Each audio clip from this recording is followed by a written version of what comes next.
Eh bien, bonjour à toutes et à tous et merci, je remercie tout le monde pour leur présence et d'être venus. Nous sommes vraiment ravis de pouvoir vous accueillir voilà, autour de cette table ronde sur l'actualité de la sociologie où nous allons chercher à interroger donc, les logiques d'identification et d'assignation raciale dans les Amériques aujourd'hui.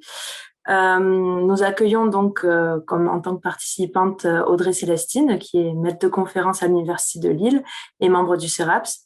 Elle travaille sur les questions raciales aux États-Unis, dans les Caraïbes et en France, et elle est l'auteure de La fabrique de l'identité, l'encadrement politique des minorités caribéennes à Paris et à New York, et qui est issue donc de son travail de thèse, qui est publié en 2018. La même année, elle publie Une famille française et en 2020, Des vies de combat. Nous accueillons aussi Sarah Abel, qui réalise un post-doctorat au Centre d'études latino-américaines de l'Université de Cambridge. Et dans le cadre de ses travaux, elle vient questionner les dynamiques de race et de racisme dans les sociétés américaines, notamment à travers l'angle du corps et des représentations de la couleur de la peau, et aussi à l'analyse du recours au test ADN afin de matérialiser l'ancestralité. Elle est l'auteure de Permanent Makers, Race, Ancestry and the Body After the Genome, qui paraîtra en 2022. Malheureusement, nous devons excuser également Alfonsina Faya-Robles, qui, pour des raisons personnelles, regrette de ne pas pouvoir se joindre à nous. Moi, pour me présenter, je suis doctorante en anthropologie au LIST CAS et je laisse Sébastien se présenter. Et après, je vous présenterai un peu la table ronde et ce que nous avons pensé. Voilà. Bonjour à toutes et à tous. Donc, c'est un format un peu numérique. Donc, c'est pas hybride, c'est numérique. Donc, on ne voit pas le public, on se voit nous qu'à travers les petites vignettes Zoom. Donc, merci à celles et ceux qui sont présents. On vous sait là, même si on ne vous voit pas. Donc, je suis co-animateur de la table ronde avec Laura. Je suis sociologue, chargé de recherche au CNRS. Jusqu'à fin août, j'étais encore au LIST à Toulouse, donc avec Laura. Et c'est un peu plus récent, donc depuis le 1er septembre, j'ai rejoint une unité en Arizona, CNRS, Université d'Arizona PSL, qui s'appelle iGlobes, dont je suis devenu directeur adjoint pour quelques années, 2 ou 3 ans. Donc, je vous parle depuis les États-Unis. C'est un des bénéfices de la visioconférence. Donc, je redonne la parole à Laura pour une introduction plus poussée. Voilà. Donc, dans cette table ronde, nous l'avons pensé afin d'interroger à la manière dont la sociologie contemporaine traite des identifications et assignations raciales donc dans les Amériques aujourd'hui. Et nous avons particulièrement choisi de les saisir à partir de l'angle des inquiétudes, des peurs et des craintes identitaires qui opposent et divisent les collectifs et les communautés. Donc la race, elle semble aujourd'hui fracturer les sociétés et fragiliter leur unité. Et elle est une question qui s'impose à tous, y compris à celles et ceux qui ne préfèrent pas la formuler. On a pu le voir en cette année 2020 qui a été riche en événements médiatiques et politiques, et ils sont venus nous rappeler la très forte présence de tensions autour des questions raciales dans toutes les sociétés américaines. Et pour ne prendre que quelques exemples, on peut nommer par exemple la montée des suprémacistes blancs au Brésil, la contestation autour du 12 octobre, Dia de la Raza ou de la Hispanidad dans toute l'Amérique latine, ou bien la menace des culture wars aux États-Unis. Donc, nous cherchons à interroger ces conflictualités à partir du registre de la crainte et de l'anxiété, mais aussi leur manifestation par de nouvelles pratiques. On peut penser par exemple au recours massif au test ADN pour offrir à chacune la possibilité d'identifier son ancestralité à partir de races, ascendances biogéographiques, ou à la multiplication des manifestations folkloriques et des réseaux culturels, ou bien la judiciarisation des demandes de réparation communautaire pour revendiquer une nouvelle version de l'histoire et s'inscrire dans une filiation. Donc, la question raciale est omniprésente et elle se retrouve au cœur des identifications, des nouvelles conflictualités qu'elles engendrent. Et on pense que du coup, penser les Américains, c'est aussi interroger la manière dont ils se pensent. Et donc, nous proposons, lors de cette table ronde, dans un format que nous avons voulu plutôt informel et plutôt sur le mode de la discussion, penser donc ces questions-là à partir de nos terrains et travaux respectifs et essayer de comprendre comment et pourquoi les questions raciales traversent aujourd'hui avec une telle acuité les sociétés américaines et donc penser leurs effets dans la fabrique des identités contemporaines. Donc pour ça, on va présenter chacune nos travaux pendant une dizaine de minutes. Puis nous allons proposer quelques questions transversales pour discuter entre nous. Et enfin, on ouvrira la discussion avec le public. Voilà. Est-ce que, par exemple, Sarah, vous voulez bien commencer à présenter voilà, vos travaux? Oui, bien sûr. Et merci beaucoup de m'avoir invitée. C'est vraiment un plaisir d'être ici de façon au moins virtuelle. De 2012 à 2019, j'ai fait deux grands projets de recherche qui portaient justement sur les usages sociopolitiques des tests génétiques d'ancestralité. D'abord, je faisais une comparaison entre le Brésil et les États-Unis. Et puis, ça, c'était pour mes recherches doctorales. Et puis, j'ai fait un postdoc où j'ai commencé à regarder aussi quelques tendances dans les pays européens, l'Islande, le Royaume-Uni, l'Irlande aussi. Et ces recherches font la base de mon livre Permanent Markers que Laura a mentionné. Et actuellement, j'ai changé un peu de focus. Donc, j'ai voulu me focaliser encore une fois sur l'Amérique latine et les dynamiques des racismes et des antiracismes. Donc, mon projet actuel porte sur l'attention qu'on donne actuellement à la couleur de peau en tant que marqueur de classe et d'une position racialisée dans la société mexicaine. Donc, ce sont les thèmes que je vais un peu toucher maintenant et pendant la discussion. Donc, je voudrais commencer par faire quelques remarques surtout sur l'apparente opposition qui se fait souvent dans les sociétés américaines entre la couleur et par ça, je veux dire les ensembles de traits physiques racialisés, c'est-à-dire le ton de peau, la texture des cheveux, les traits du visage. Et donc, la couleur, ça comprend plusieurs choses d'un côté, et de l'autre côté, l'ancestralité, ce soit dans le nouveau sens de l'ancestralité génétique, ou soit selon d'autres conceptions, par exemple les conceptions de gouttes de sang, d'origine géographique, par exemple, etc. Je voulais constater que dès l'apparence des premières entreprises de tests d'ADN personnalisés, par exemple, tout le monde va peut-être connaître MyHeritage DNA, Ancestry DNA, 23andMe, qui sont quelques des entreprises plus renommées aujourd'hui. Dès qu'ils ont commencé à vendre ces produits il y a une vingtaine d'années, plusieurs anthropologues sociaux et plusieurs sociologues ont parlé du potentiel pour la génétisation de la race ou des catégories raciales. Et ça part d'une part des catégorisations et des visualisations qui sont faites par ces entreprises qui semblent se connecter de façon très nette avec des taxonomies raciales du 19e siècle. Donc, on peut très facilement imaginer que les usagers de ces technologies pourraient interpréter ces données comme une espèce d'essence raciale, une réflexion de quelque chose de biologique qui serait la race, les catégories raciales. D'autre part, les entreprises eux-mêmes soutiennent que ces tests déconstruisent le concept de la race puisqu'il démontre que tout le monde a des mélanges de différents types d'ancestralité.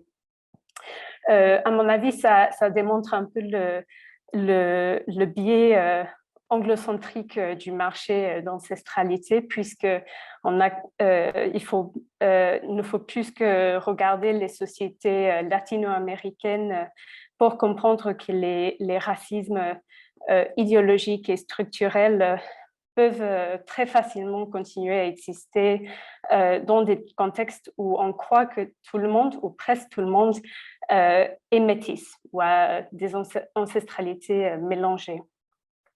Mais quant aux usagers de ces technologies, on peut constater une grande diversité d'approximations et d'opinions sur la relation entre ce que montrent les données génétiques et les conceptions de race.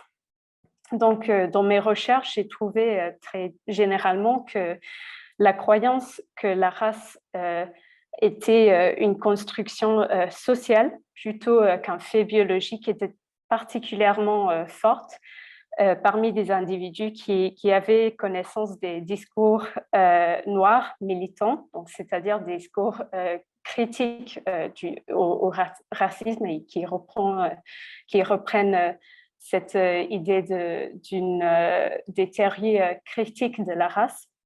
Et ça, c'est au Brésil ainsi qu'aux États-Unis. Donc, ces individus distinguaient très clairement entre leurs expériences incorporées du racisme, qui étaient souvent liées aux conceptions de la couleur, et leurs résultats ADN, lesquels ils voyaient plutôt comme une manière de récupérer une identité ethnique qui avait été effacée par l'esclavage, par exemple, ou des processus de colonisation ou de racialisation. Et là, je veux juste noter que c'est très généralisé cette idée que l'ethnie serait le contraire de la race, ce qui est en même temps très problématique. D'autre part, ceux qui tendaient à avoir un regard moins critique envers les résultats génétiques étaient souvent ceux qui sont racialisés en tant que blancs ou en tant que métis ou mestizo dans les sociétés où ceci est la catégorie hégémonique. D'un côté, on a des études sur les groupes de suprémacistes blancs qui essaient de démontrer leur pureté de sang en utilisant ces tests, ou sinon de négocier les frontières même de la catégorie de la blancheté en prenant compte des nouvelles informations génétiques. D'autre côté, on a des usagers qui ne suivent pas forcément consciemment une idéologie raciste ou racialiste, qui ne se perçoivent pas comme des sujets racialisés ou qui ne se sentent pas mal à l'aise, mal à l'aise avec la catégorie blanc. Et pour eux, les tests ADN peuvent être conçus comme une opportunité pour remplacer une identité racisée par un ensemble d'identités ethniques qui sont perçues comme plus riches culturellement, plus sympas. Des fois, les tests sont utilisés aussi pour revendiquer une identité amérindienne, Native American, ou même noire, généralement de façon symbolique. Et ces tentatives ont été fortement critiquées par les communautés Native American aux États-Unis surtout, et par les mouvements noirs au Brésil. Et là, je veux dire qu'il ne s'agit pas d'un dogmatisme racial de la part de ces communautés, mais plutôt d'une manifestation d'inquiétude pour comment ces pratiques pourraient impacter la distribution des ressources politiques ou la légitimité des programmes d'action affirmative. Et paradoxalement, ces tendances avec les tests d'ancestralité ont impulsé un basculement envers la couleur en tant que marqueur principal des privilèges ou des désavantages relatifs qui localisent des sujets dans les sociétés racistes. Donc là, c'est ma présentation. J'ai quelques questions aussi que je voulais poser qui pourraient peut-être aussi susciter d'autres lignes d'autres échanges.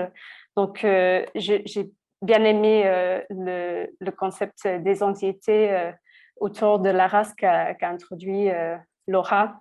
Et je me demande si ce côté affectif peut être aussi productif, si c'est forcément une mauvaise chose, sentir des anxiétés, parce que aussi je vois que la manque de connexion affective peut être aussi une signe d'une ignorance épistémique autour des structures racialisées et du racisme. Donc, je vais le laisser là, mais j'ai d'autres questions pour plus tard.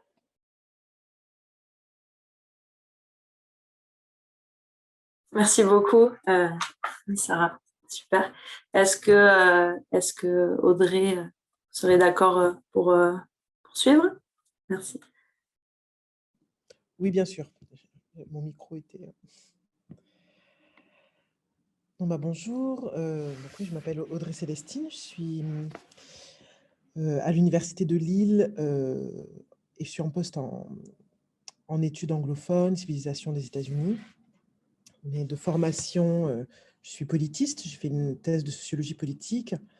Et je vais parler un peu comme c'était la demande de mon parcours de recherche à partir de ces objets, notamment de la question de la race. En fait, moi, j'ai commencé mes recherches en m'intéressant à l'articulation entre mobilisation et construction identitaire, à la manière dont des gens, des groupes formaient un nous dans des moments particuliers pour formuler des demandes au pouvoir public, à l'État. Mais ces gens les faisaient au nom, en tout cas au nom d'un groupe plus large, qui était dans un cas les Antillais en France et dans l'autre les Portoricains aux États-Unis.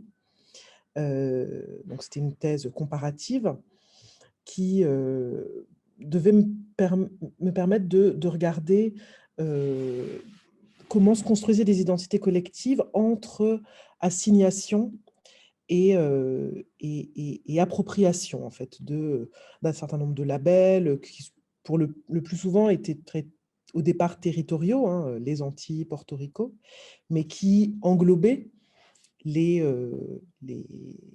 non seulement les personnes qui avaient effectué la migration vers les métropoles, puisque dans les deux cas, on est sur des territoires qui sont d'anciennes colonies devenues autre chose que des colonies sans être des pays indépendants, mais qui englobaient également leurs enfants, leurs petits-enfants, voilà, tout un groupe avec des frontières un peu floues et avec des usages qui n'étaient pas toujours très directs et explicites de catégories raciales ou ethniques, mais qu'il était de temps en temps. Donc, il y avait parfois un usage intermittent de ces catégories. Et moi, c'est justement ce qui m'intéressait de regarder à quel moment ça survenait, à quel moment on s'en défendait. Et de regarder tout cela, ça me permettait de comprendre, peut-être de revenir sur l'idée qu'il y aurait un modèle français, un modèle américain, états-unien en tout cas, qui serait radicalement opposé sur ces questions, sur la manière de faire groupe au nom d'une origine commune, mais au nom également de traitements discriminatoires dans les pays qui ne sont pas juste des pays d'accueil, parce que c'est des pays aussi dans lesquels on migre, mais dont on est citoyen. C'est ce qui m'intéressait aussi dans la comparaison, de travailler sur des migrants citoyens. Et de regarder voilà, leur rapport au pouvoir public, les arènes dans lesquelles des choses se disaient, ne se disaient pas, des choses se mettaient en avant, ne se mettaient pas en avant, et le rapport que pouvait avoir l'ensemble de ces mobilisations avec d'autres types de mobilisations antiracistes, communautaires, identitaires, et d'essayer de comprendre finalement, mais qu'est-ce que ça veut dire, à quoi ça renvoie, identité, selon les arènes dans lesquelles on se situe, selon les interlocuteurs, etc. Donc ça, c'était mon travail de thèse. Et c'est vrai que par la suite, et je reviendrai un peu dessus, j'ai davantage travaillé sur à la fois ces territoires qu'on désigne comme les Outre-mer, en particulier la Martinique et la Guadeloupe, donc non pas seulement sur ceux qui avaient migré vers les métropoles, mais vraiment sur ces territoires et sur notamment la question du rapport à l'État, saisi à travers de diverses choses au gré des enquêtes. Et alors, attendez, parce que je perds ma feuille qui est... Voilà. Donc le rapport à l'État. Et puis par ailleurs, parce que mon poste était quand même en études anglophones et que je n'avais pas envie de perdre non plus lien avec ce qui se faisait aux États-Unis, donc c'était plus de la comparaison, mais je me suis également intéressée à l'émergence du mouvement Black Lives Matter et la manière dont il pouvait se déployer dans le contexte des États-Unis, à la fois son inscription, donc ça c'est un travail que j'ai fait avec mon collègue Nicolas Martin-Breteau, à la fois son inscription dans le temps long des mobilisations antiracistes, et puis de regarder aussi ce qu'il pouvait y avoir de nouveau et le type de réponse politique et institutionnelle qui pouvait se faire à ce mouvement. Et c'est vrai que de travailler davantage sur la Martinique, la Guadeloupe, sur la question du rapport à l'État, à partir des questionnements qui étaient les miens au départ, et dans un contexte qui est, parce que concrètement, moi je me situe, même si je me déplace beaucoup, je me situe en France hexagonale, à partir d'un contexte qui est un contexte de plus en plus marqué par un débat public extrêmement virulent à l'encontre de ce qu'on désigne comme un militantisme racialiste, comme ce qu'on désigne comme des importations abusives et malhonnêtes de slogans qui viendraient des États-Unis, de problématiques qui viendraient des États-Unis, avec beaucoup d'émotions, justement, on en parlait tout à l'heure. Et en fait, moi, ce qui m'intéressait, c'était de décaler un petit peu le point de vue et de regarder comment appréhender un peu tous ces enjeux à partir de ces terrains états-uniens, pas états-uniens, de ces terrains ultramarins, vous voyez. Et puis d'essayer de repenser un petit peu toujours ces idées de modèle français et de modèle états-unien complètement opposés, etc., pour remettre en question, enfin, essayer de remettre en question à partir de ces espaces français, mais loin de la France hexagonale, comment penser un petit peu à tout ça. Donc ça, c'est un peu le travail que j'ai essayé de faire ces dernières années. Ce que ça a pu montrer, enfin, ce que à partir de ce point de départ, et puis ce qui a été développé avec les recherches, c'était de voir qu'une grande partie des controverses et des polémiques qui agitent la société française, pas que la France, mais en tout cas la société française, s'inscrivent d'une part dans des formes qui sont en fait assez anciennes d'anti-américanisme, enfin voilà, renouvelées. Et on peut d'ailleurs faire un parallèle entre certains des éditos parus il y a 30 ans sur la question du féminisme et sur l'incapacité des États-Unis à comprendre le modèle de coexistence pacifique de la France entre les hommes et les femmes, alors que là-bas, il y a du vrai sexisme, comme aujourd'hui, il y aurait du vrai racisme là-bas et pas du tout ici. Et on voit qu'il y a quand même des choses de l'ordre des éléments de langage qui sont quand même assez proches. Et du coup, ça m'a permis, et ce qui, outre mes propres recherches, le fait d'animer pendant plusieurs années un séminaire avec des collègues historiens sur l'histoire sociale des populations noires en France, ça m'a permis d'avoir plusieurs points d'entrée sur la perception très tronquée qu'on peut avoir des États-Unis de manière générale et sur la manière dont les choses se déploient dans le contexte des États-Unis et de façon beaucoup moins binaire que ce qu'on imagine parfois, mais également de comprendre la manière dont la race, comme notamment régime de pouvoir, mais également comme élément qui a des conséquences sur la manière dont les gens construisent leur manière d'être, leur affiliation à la société, d'essayer de comprendre tout ça dans le contexte français. Et du coup, je pense que voilà, les recherches que j'ai pu mener au gré de projets de recherche plus ou moins grands, collectifs ou individuels, ils tendent tous finalement à essayer de saisir ça, de montrer l'importance effectivement à la fois du déploiement de la race dans le contexte français, mais également de la manière dont le stigmate et les identifications sont aussi retournées, appropriées, utilisées par des groupes militants et puis des individus dans le contexte de la France. J'ai notamment essayé de le faire à partir d'une notion qui est la notion de blackness, qui est compliquée à traduire dans le contexte en français. Enfin, c'est compliqué de traduire en français. À vrai dire, c'est aussi compliqué de savoir exactement ce que ça veut dire dans le contexte des États-Unis. C'est beaucoup de choses. Ça renvoie à beaucoup de choses. Mais en même temps, avec cette idée que ça a l'air un peu évident. Blackness, on voit de quoi on parle quand on parle de blackness. Et d'essayer de voir, finalement, dans le contexte français, qu'est-ce que ça veut dire blackness et qu'est-ce que ça a voulu dire à différents moments et dans différentes configurations sociales et historiques en France. Je pense que une des choses qui m'a le plus, et ça c'est vraiment clairement un résultat du séminaire sur l'histoire sociale des populations noires en France qui m'a aidé à le faire, c'est de lire notamment les travaux sur la France des années 30. En particulier les travaux de Jennifer Boitin, que je cite beaucoup parce que vraiment c'est son travail sur le Paris de l'entre-deux-guerres et sur Paris comme capitale du monde colonial là, a été vraiment important dans la manière de penser ça et de voir qu'à ce moment-là, dans la France des années 30, il n'y a pas juste les Noirs américains à Paris, il y a aussi ces Noirs français qui viennent de plusieurs endroits du monde colonial et qui mobilisent la catégorie de Noirs ou de Nègres à des fins politiques, mais également dans le cadre de manifestations culturelles, etc. Et donc, il y a déjà ce premier moment-là, et cette première configuration-là qui m'intéresse. Et la raison pour laquelle elle m'intéresse, c'est parce qu'elle est particulièrement importante avec la mise en place de tout le mouvement de la négritude.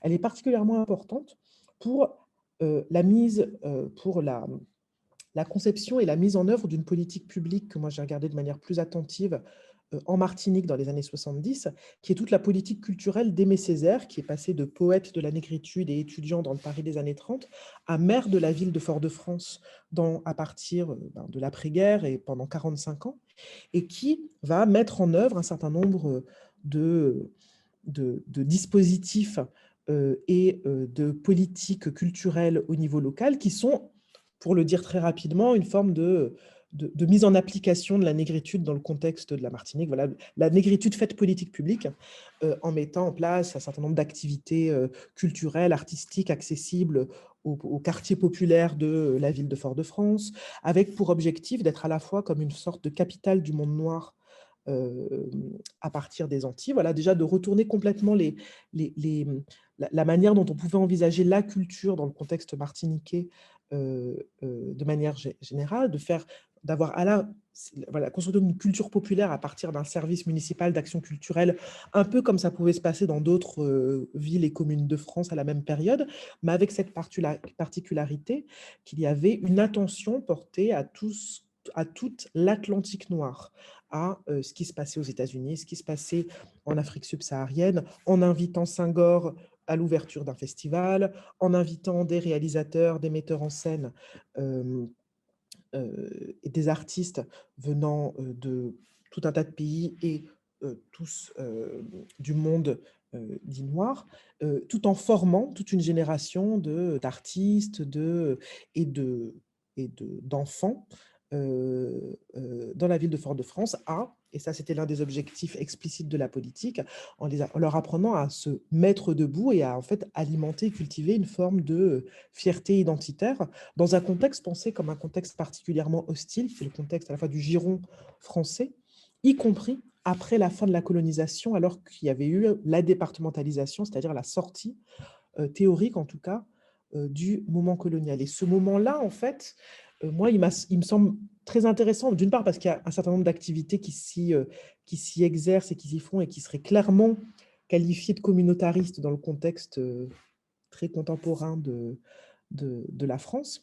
Et qu'en même temps, quand on regarde très concrètement quels ateliers sont mis en place, quelles actions sont mises en œuvre, on est sur quelque chose qui est de l'ordre de la grande ouverture, la redéfinition de ce que c'est que l'universalisme, mais avec aussi toute une petite dimension que je n'aborderai pas plus là, mais aussi de contrôle social dans un contexte où en fait l'élévation du niveau de vie, elle n'est pas aussi rapide que ce qui était espéré au moment où ces territoires-là deviennent des départements français. Et donc, ce moment-là, il m'intéresse particulièrement pour ça, parce que c'est à la fois une traduction aux Antilles de ce qui se passe à Paris, notamment dans les années 30, et puis parce que ça va largement forger des dynamiques politiques des sociétés antillaises dans les décennies qui suivent, avec une mise en avant de l'identité des identités, avec un retournement du préjugé de couleur qui prévalait dans le contexte des Antilles françaises, et avec une valorisation de l'ascendance africaine, des cultures africaines, des cultures noires de manière générale, et puis avec une politisation directe également de ces identités. Et c'est grâce à ces moments-là, en fait, que j'arrive à relire une partie des données que j'ai récoltées, que j'ai continué de récolter dans les années 2000 et les années 2010, dans la migration, c'est-à-dire au sein des collectifs mobilisés sur lesquels j'ai travaillé, qui étaient à la fois sur la question des discriminations et de la mémoire de l'esclavage.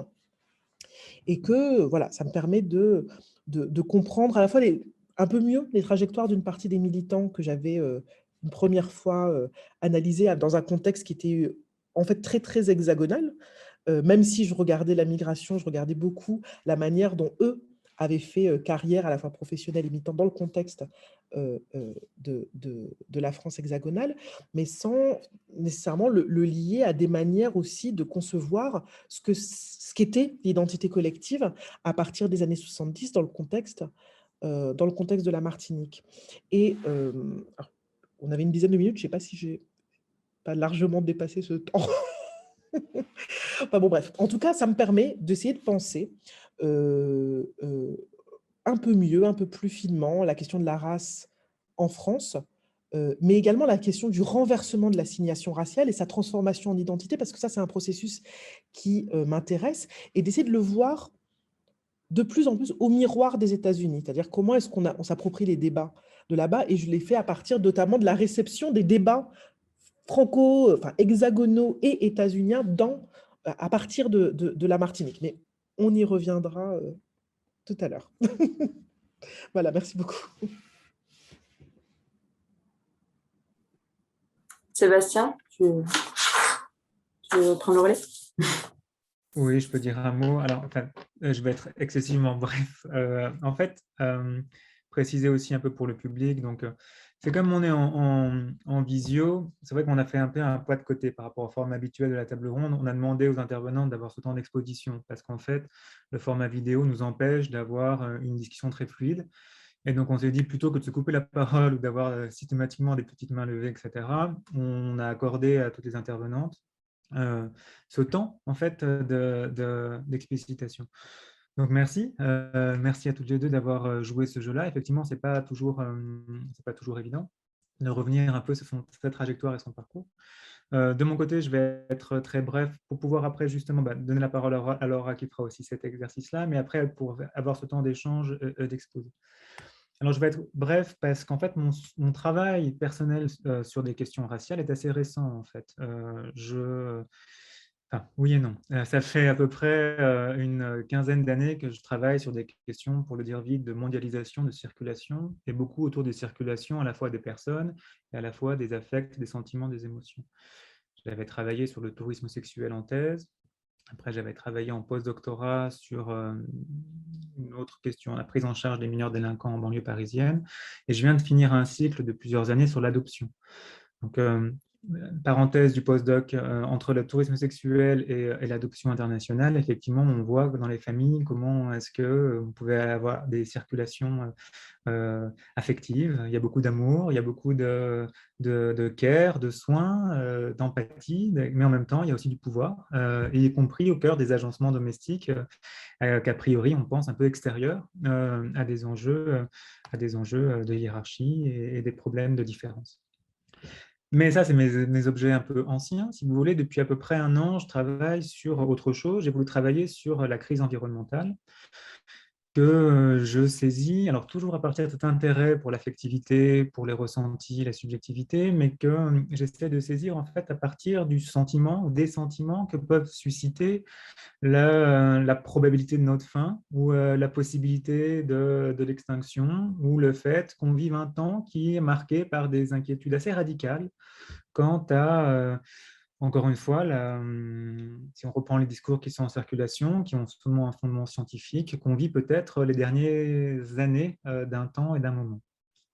Pour essayer de le saisir ethnographiquement, empiriquement, je me suis en fait concentré sur un groupe particulier qui, depuis des années, travaille à sa manière cette question de fin et d'extinction, qui sont en fait les survivalistes, avec un terrain, alors un petit peu en France, mais principalement aux États-Unis, et qui est intéressant à plein d'égards, parce qu'en fait, ce n'est pas nécessairement une population qu'on associe à des craintes environnementales et des craintes écologiques, alors qu'en fait, ça fait partie des raisons pour lesquelles les survivalistes aujourd'hui se préparent. Et j'essaye de voir, alors survivalistes, j'aurais dû le dire, qui sont les survivalistes. En fait, les survivalistes, ce sont des gens qui se préparent justement à la possibilité d'une catastrophe, alors soit radicale, soit un peu plus étalés, qui sont des millions aux États-Unis et qui sont assez présents aussi aujourd'hui dans certains pays occidentaux comme la France, la Grande-Bretagne, la Suède, l'Afrique du Sud, et qui réunissent en fait des gens qui apprennent des techniques assez particulières d'anticipation, à la fois de stockage de la nourriture, de l'eau, de création des abris, etc., etc. Donc, je travaille sur ces groupes-là à partir des États-Unis, et ce sont des groupes pour lesquels la question raciale est en fait omniprésente. Pourquoi? Parce que ce sont des groupes qui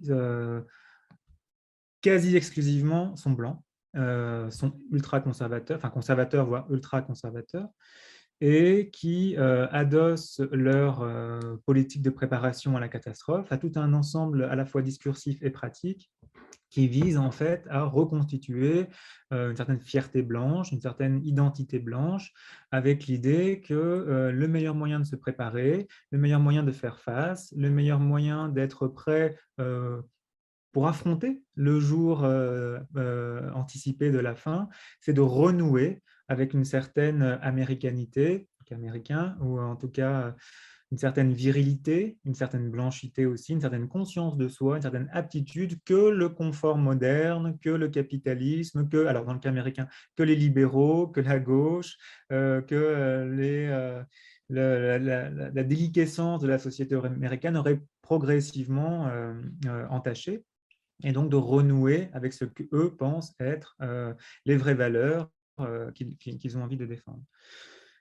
Les questions donc, de race et de conflictualité sont omniprésentes, je l'ai dit. Alors, de race, encore une fois, parce que, alors, je saisis, comme tous les intervenants aujourd'hui, la race comme un rapport social, mais je le saisis à travers un autre pôle qui est celui de la whiteness, donc pas de la blackness, mais de la whiteness. Mais les enjeux sont un peu tout à fait similaires, c'est-à-dire en gros, comment est-ce que des gens se pensent blancs et surtout sont en lutte pour contre la dégénérescence ou ce qu'ils perçoivent être la dégénérescence. Et donc, c'est à la fois une dégénérescence morale, mais aussi une dégénérescence physique, et avec un ensemble de dispositifs et de discours qui visent, encore une fois, à retrouver l'essence même de ce qu'ils pensent devoir être. Alors, ça va des choses très concrètes. Alors, dans l'histoire du mouvement survivaliste américain, le fondateur même de l'expression survivaliste était un membre du parti nazi américain, Kurt Saxon. Alors, Saxon, ça ne s'invente pas. Lui-même qui, effectivement, avait ce discours dès les racines du mouvement de renouer avec une certaine conception de ce que doit être le vrai homme ou l'homme dominant.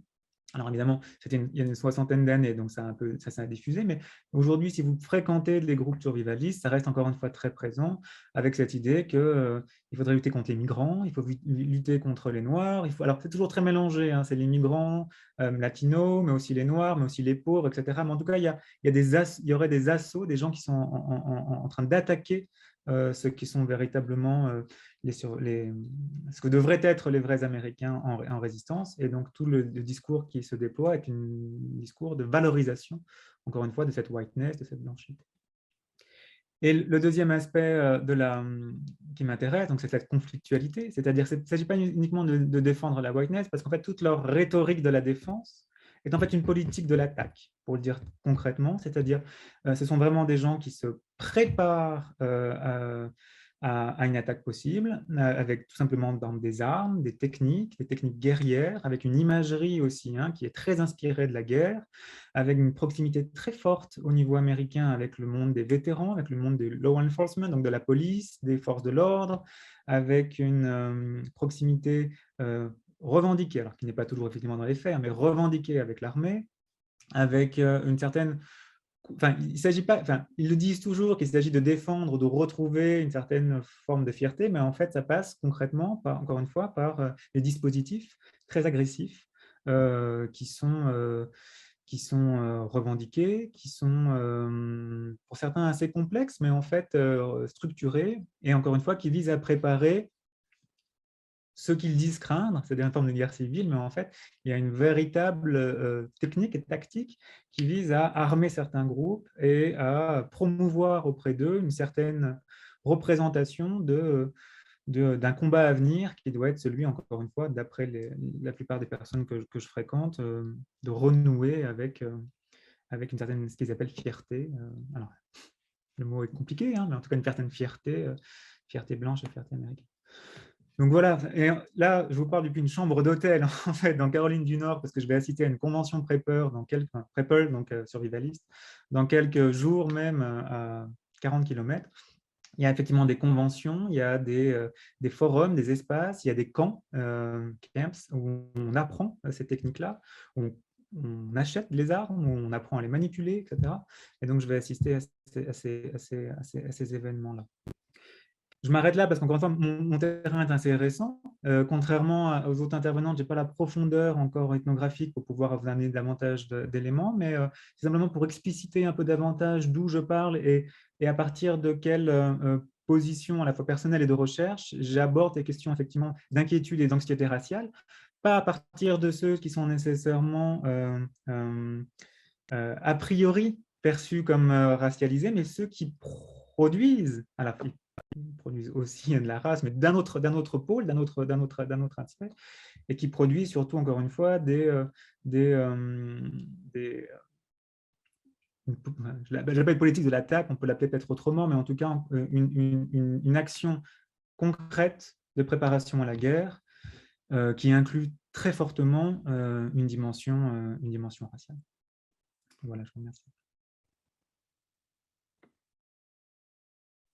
Okay. Laura, je donne la parole.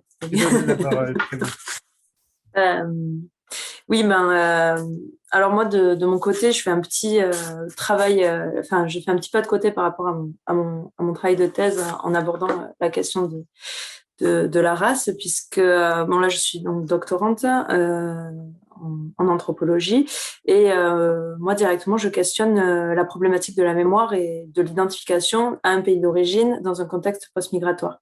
Donc, je m'intéresse au cas de descendants de Français, donc de personnes qui se désignent françaises 3, 4, 5 générations après la venue d'ancêtres migrants en Argentine et en Uruguay. Et donc, je m'intéresse donc à ces personnes argentines et uruguayennes qui se désignent comme descendantes de Françaises et Français et qui s'engagent dans un processus mémoriel afin de compenser une transmission vécue comme lacunaire. Et donc, du coup, c'est par l'étude des pratiques de la mémoire, comme par exemple la généalogie, la collecte de mémoire ou parfois les tests ADN, que je viens questionner en fait la fabrique de la descendance. Donc, comment est-ce qu'on devient descendant de Français et le cas échéant des entités locales comme Basque ou Béarnais. Et donc, du coup, voilà, j'essaye d'observer les reconfigurations identitaires et mémorielles de petits-enfants et d'arrière-petits-enfants de migrants originaires de la France et montrer que devenir descendant, c'est un processus sélectif et subjectif. Donc, sur mon terrain, la question raciale brille par son absence. Rien d'étonnant parce que quand on regarde un peu plus en détail la sociologie des personnes avec qui je travaille, une grande majorité des personnes sont issues d'une frange très aisée des populations argentines et uruguayennes, très urbaines et gravitant dans pas mal de sphères de pouvoir, donc politique, la justice, le commerce, l'industrie, et beaucoup fréquentent les lieux de la francophonie, donc les lycées français, les consulats, les ambassades, et autant de lieux connus pour leur élitisme. Donc, évidemment, même si le privilège oblige, la question raciale est le plus souvent impensée auprès des personnes avec qui j'interagis la plupart du temps, il y a évidemment des frictions et des tensions qui se laissent voir. Et notamment lorsqu'il s'agit de parler de l'arrivée donc des colons, donc des ancêtres sur ce territoire. L'histoire de la colonisation et de l'immigration en Argentine et en Uruguay est donc basée sur une distinction discriminante des personnes. Donc, en effet, dès le 19e siècle, les jeunes républiques argentines et uruguayennes organisent la venue d'un grand nombre de migrants sous des critères qui sont très définis. Et selon la théorie de Gobernar es poblar, et aussi, ce qui veut dire gouverner, c'est peupler. Donc, les populations européennes sont favorisées pour leur supposé apport civilisateur, donc en particulier les Basques et les habitants des îles Canaries, qui sont reconnus de bonnes mœurs, honnêtes en affaires et travailleurs. Et donc, dans la même perspective, les immigrations d'origine asiatique et africaine sont interdites. Donc, dans ce contexte-là, l'arrivée massive d'Européens, la colonisation, elle peut donc se poursuivre en repoussant et en anéantissant les populations autochtones. Et aujourd'hui, sur mon terrain, certaines descendants de migrants européens affrontent cet héritage peu glorieux, mais en l'écartant rapidement lorsqu'il s'agit de mettre en avant le courage de l'aïeul face aux conditions d'implantation difficiles. Et quand d'autres le rejettent totalement en niant l'incidence de la colonisation européenne sur la presque éradication des populations autochtones, en mettant en cause les maladies ou bien sûr le fait que ces populations se sont battues entre elles. Toujours sur mon terrain, donc les interlocuteurs sont unanimes pour dire qu'il ne reste presque plus rien de la période précoloniale. Et donc l'Uruguay et l'Argentine sont des pays qui ont se penser européens et blancs. Et c'est donc dans ce contexte-là que je travaille et j'observe justement donc la pratique mémorielle de ces personnes. Plus de 150 ans après le gros de la migration, elles continuent, elles font le constat d'un manque de transmission de leur histoire familiale. Et donc après les recompilations d'informations et retravail du passé, ces descendants parviennent à mobiliser leur histoire pour mieux s'expliquer au présent. Donc par exemple, Horacio aurait des prédispositions républicaines parce que ses ancêtres béarnais s'organisent de manière démocratique depuis le XIIIe siècle, ou bien Marcel aurait des compétences entrepreneuriales et sait prendre des risques grâce à son arrière-grand-père, aux gènes que lui a transmis son arrière-grand-père, qui a réussi à faire fortune dans le commerce du sable malgré une origine modeste en France. Donc, ce que tend à montrer mon terrain, c'est que le travail mémoriel, il cherche pas forcément à recréer un groupe diasporique où on entend en train de reproduire des générations plus tard une culture de l'aïeul, donc la culture d'origine de l'aïeul, mais bien d'insérer le descendant dans une logique tout à fait argentine et uruguayenne, donc de s'inscrire dans l'histoire nationale des pays en se revendiquant de l'héritage donc des pionniers, des bâtisseurs de la nation. Donc, sauf à très rares exceptions, le parcours mémoriel n'a pas vocation à se construire une légitimité pour devenir basque, béarnais ou français, mais bel et bien de s'inscrire dans une histoire particulière dans le but de devenir descendant de basque, béarnais et ou français. Ici, tous les éléments comptent, donc c'est bien cette nouvelle identification parce qu'elle apporte prestige et gloire qui est importante et qui semble agir un peu comme un plus dans les sociétés argentines et uruguayennes, des sociétés majoritairement urbaines. Et donc, du coup, les conflictualités d'ordre identitaire et racial sont quand même évidemment présents, mais toujours en sous-texte, notamment notamment dans le cadre du mythe du Crisol de Raza, ou donc le creuset ou le melting pot, qui est très présente dans les imaginaires. Donc, c'est même ce qui caractériserait les nations argentines et uruguayennes. Ce serait le mélange de ces cultures, donc majoritairement européennes, avec certains apports, par exemple en Uruguay, des populations afrodescendantes, avec notamment le carnaval, il y a ou la figure du gaucho. Il y a ou le tango où on montre bien que c'est un mélange et que c'est un mélange réussi, mais le reste le récit national et les discours dominants restent univoques. L'Argentine et l'Uruguay se perçoivent comme des pays de descendants d'Européens blancs et qui laissent finalement très peu de place aux autres formes d'identification raciale. Après, évidemment, depuis les années 70 et 90, on peut voir qu'il y a d'autres, dans ces pays, on peut voir qu'il y a eu d'autres mouvements, notamment néo-indigénistes, qui viennent se confronter à ce discours dominant. Et voilà, notamment en Uruguay, où dans l'imaginaire, les indigènes auraient été totalement éradiqués, voire même il y en aurait eu des derniers qui sont d'ailleurs venus en France lors d'une exposition universelle. Et donc du coup, on voit bien qu'il y a une idée de l'extinction. Et ce récit, il est mis à mal de plus en plus avec notamment des recherches qui ont été faites à l'université à Montevideo, montrant avec des études génétiques et généalogiques, montrant que évidemment la plupart des Uruguayens ont des ascendants à la fois des populations autochtones, mais aussi afrodescendants. Donc bon, ça ce serait pour éventuellement pour un futur terrain que j'espère à l'automne, voir si en effet cette hausse du discours, enfin cette montée peut-être d'un nouveau discours qui réclame de réfléchir autrement la version de l'histoire, de ne plus parler d'extinction des populations autochtones, mais bel et bien de génocide. Ce serait intéressant de voir comment est-ce que ces individus et ces collectifs se saisissent de ces informations pour voir s'il y a des micro-modulations dans le récit de soi et de son histoire, autant avec les personnes avec qui je travaille que dans la société en général. Voilà pour moi.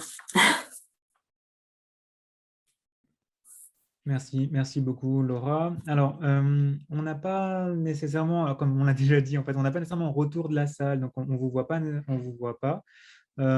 Si à un moment donné, vous avez des questions, vous avez envie d'intervenir, vous voulez qu'on précise des notions, des concepts ou qu'on revienne sur des points, surtout, vous n'hésitez pas. Je crois qu'il y a Louis Augendre qui fait circuler potentiellement un micro, donc n'hésitez pas. Avant qu'on fasse... En parallèle, en fait, nous, on va commencer un peu à discuter entre nous, mais à nouveau, et ça a été vraiment un souhait qu'on a exprimé plusieurs fois, c'est ouvert. Donc, n'hésitez pas à... On sait que ces questions-là peuvent être à la fois pour nous très quotidiennes et en même temps, des fois, à la fois dans la discipline et à la fois à l'extérieur, nécessitent des clarifications. Donc, surtout, n'hésitez pas à intervenir et à vous tourner vers nous. Peut-être si on peut démarrer notre échange, nos discussions, revenir sur la question, en fait, tout simplement, que posait Sarah en conclusion de son premier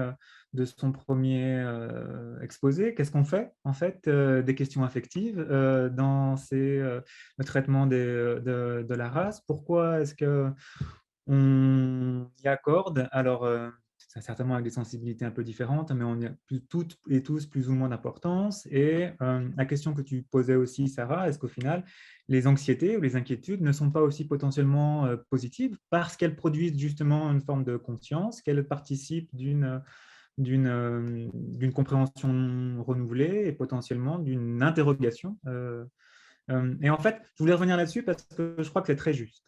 Je le dis carrément. C'est-à-dire, effectivement, il y a une distinction entre les sentiments, c'est-à-dire, vous pouvez avoir des sentiments qu'on peut habituellement catégoriser comme étant positifs ou négatifs. Alors, le positif, ça peut être la joie, l'enthousiasme, la générosité, etc. Et puis des sentiments négatifs qu'on perçoit comme tels parce qu'ils suscitent des réactions qui, a priori, sont classiques, catégorisées comme étant négatif, comme la colère, l'inquiétude, etc. Mais effectivement, c'est une chose de catégoriser les sentiments par rapport à ce qu'elles produisent, c'en est une autre de les penser à leurs effets politiques. Et sur des questions effectivement d'inquiétude et d'anxiété, le fait que les questions raciales deviennent un problème, en tout cas sont perçues comme étant problématiques, peuvent à la fois, soit dans le même temps, soit successivement, en fait, produire de la différenciation, de la hiérarchisation, de la division, mais aussi, c'est ce que disait Audrey sur ses propres terrains, de la prise de conscience, de la formulation, de la reconnaissance potentiellement, etc., etc., etc. Donc, je pense qu'il est important effectivement de distinguer à la fois, encore une fois, ce qu'on peut ressentir, ce que les individus peuvent ressentir, et ce que ça peut produire en termes politiques. Et je suis tout à fait d'accord avec toi quand tu disais les inquiétudes et les angoisses peuvent être des facteurs de compréhension qui sont, en tout cas sociologiquement, très riches, quoi. Je ne sais pas ce que vous en pensez, si c'est quelque chose que vous partagez ou pas, que vous avez perçu sur vos propres objets. Peut-être pour rebondir et pour répondre à ce que tu disais, moi, ça a été un... Après, je pense que c'est le cas pour beaucoup de gens sur leur terrain de recherche. Moi, mes recherches, j'ai commencé à les faire parce que j'étais agacée et puis j'ai été très émue à plein de moments. Et voilà. Mais après, sur une chose un peu particulière et qui, je pense, va continuer de marquer ma manière de de faire de la recherche, c'est que moi, j'ai décidé que que ce que j'allais écrire, je n'allais pas l'écrire uniquement pour mes collègues, que j'allais en fait faire en sorte que les travaux que je fais, mais également le fait de parler des travaux des gens que je lis, dont je, je trouve le travail particulièrement utile, etc., qu'il y avait un vrai travail à faire justement pour que ce qu'on appelle voilà, la valorisation, la dissémination, mais que ce ne soit pas un vain mot et qu'il est important au regard du contexte actuel et au regard à la fois des inquiétudes, des formes de crispation euh, qui existent, qu'il était important pour moi de parler de mes recherches et de trouver des moyens de le faire hors des circuits purement académiques. Et c'est aussi pour ça que sur les 3 livres que j'ai fait, alors j'ai l'impression que je suis que je produis beaucoup, mais en fait c'est un peu plus compliqué que ça parce que je suis assez lente en fait, mais que j'ai décidé de faire aussi des choses qui sont plus grand public dans le sens où très concrètement la question de montrer de manière d'opposer à ma petite mesure autre chose que ce débat ambiant extrêmement anxiogène, mais anxiogène notamment pour les personnes dont la place est en permanence remise en cause là où elles sont. En fait, c'est du coup quelque chose qui me tient particulièrement à cœur, pour tout un tas de raisons, mais aussi parce que je vois mes enfants grandir dans un endroit et donc, voilà, on peut prendre ce que je vais dire par la suite enfin, voilà, de diverses manières, mais dans un endroit où la plupart des gens autour d'elles ne leur ressemblent pas, ce qui pourrait ne pas être grave si elles n'étaient pas elles-mêmes renvoyées à une forme d'altérité alors qu'elles n'ont connu que Paris. Et que, du coup, je pense que cette expérience-là, elle est en fait assez commune à tout un tas d'autres gamins français. Et du coup, d'écrire sur ces questions-là, les expliciter, se confronter à la réalité avec vraiment en tête, mais comment fait-on pour, ça fait un peu kumbaya de dire ça, mais continuer à vivre ensemble, et puis comment fait-on pour ne pas étouffer à la place à laquelle on est. Moi, c'est quelque chose qui est très important justement sur tous ces enjeux-là, et qui nourrit à la fois mon travail,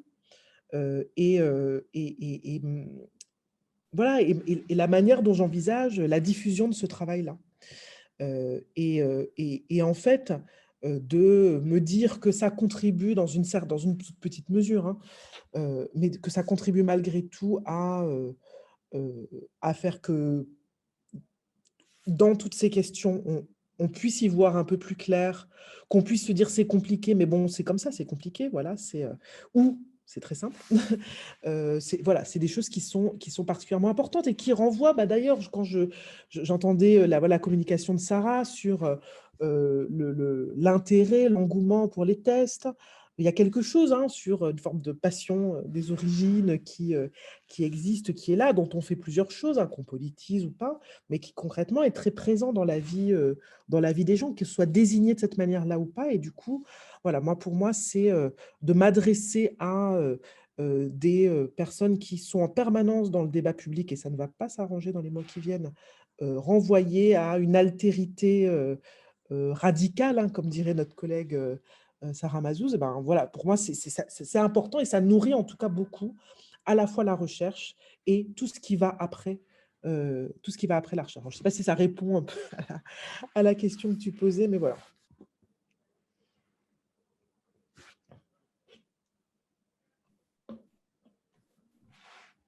Je peux intervenir? Si, ok. Oui, justement, j'ai pensé à cette question des dimensions affectives parce que c'est quelque chose qui surgit dans mes recherches, surtout les nouvelles recherches au Mexique. C'est quelque chose que j'essaie de viser de manière un peu plus frontale, même si aussi dans mes recherches sur les tests génétiques, c'était très présente cette question des rapports émotionnels émotionnels avec les catégories ethniques que créent ces tests. Donc, il y a vraiment quelque chose qui semble bizarre, c'est une technologie scientifique, génétique, mais qui à la fois devrait susciter des fortes émotions. Mais je voulais mentionner un très bel article de Alexandre Mboaba da Costa qui s'appelle The Unhappy Objects of Affective Community, les objets malheureux ou heureux de la communauté affective. Et là, il reprend les théories de Sarah Ahmed. Il fait un commentaire sur le fait que pendant l'histoire du XXe siècle au Brésil, il y a eu des allégations de racisme à l'envers envers les mouvements noirs, surtout. Donc, c'est l'idée que les militants noirs sont une cause de tension raciale, puisque c'est eux qui remarquent sur le racisme. Ils veulent toujours faire attention au racisme et c'est quelque chose qui incommode tout le monde. Donc, c'est l'idée que dans l'idéologie de la métissage et du métissage, tout le monde a un endroit, donc tout le monde peut trouver sa place et tout le monde peut être heureux dans cette idéologie. Donc, ceux qui ne veulent pas ou ne peuvent pas prendre sa place, et bien sûr, ce n'est pas une question de volonté, mais plutôt une question structurelle parce que ces idéologies sont plutôt des idéologies d'exclusion et non pas seulement d'inclusion. Ils deviennent donc les nœuds de tension affective. Et je voulais relationner ça aussi avec mes recherches au Mexique. J'en ai pas beaucoup parlé tout à l'heure, mais entre d'autres choses, j'ai étudié ce phénomène récent de l'émergence du terme whitexican, c'est-à-dire c'est un terme pour les personnes qui ont des privilèges de classe et de racialisation, c'est-à-dire normalement c'est des gens qui seraient racialisés en tant que blancs, mais qui ne se reconnaissent pas forcément comme blancs. Donc, c'est des personnes qui ne se reconnaissent pas comme des sujets racialisés ou ils vont peut-être se dire mestizo, mais donc qui ont des aspirations souvent aux normes ou à la culture états-unienne. Donc, c'est-à-dire des personnes qui sont mexicains, qui sont nationalistes que le jour de l'indépendance. Et tout le reste de l'année, ils veulent aller aux États-Unis, ils veulent rien avoir avec la culture ni la réalité de leur pays.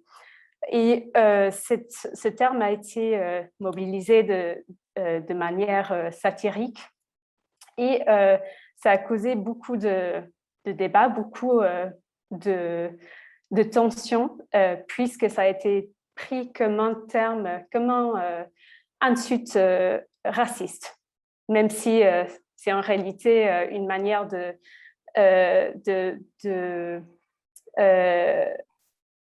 jeter de la lumière sur la position privilégiée de ces sujets.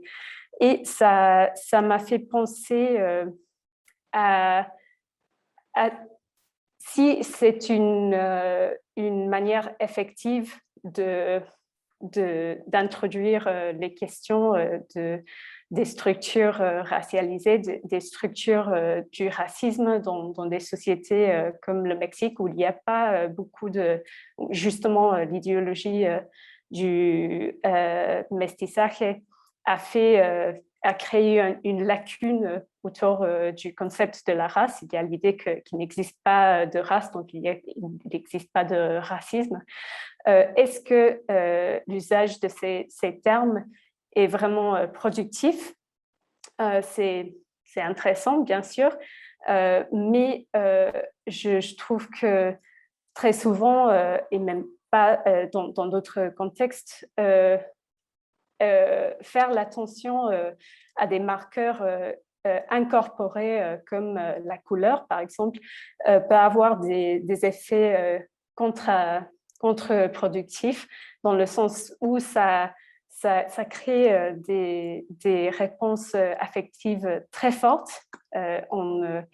On prend ça de manière très individuelle, alors qu'en réalité, le racisme est une question aussi structurelle qui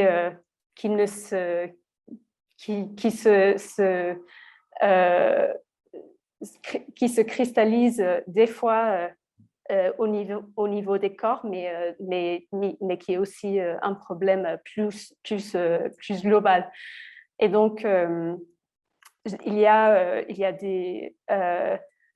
des organismes antiracistes. Par exemple, je pense à l'organisation Coopera, qui est une association antiraciste, féministe, intersectionnelle, qui commence à donner des cours pour réinterpréter ces réponses affectives. Et en fait, ils donnent de l'entraînement pour comprendre d'autres manières ces réponses qui peuvent être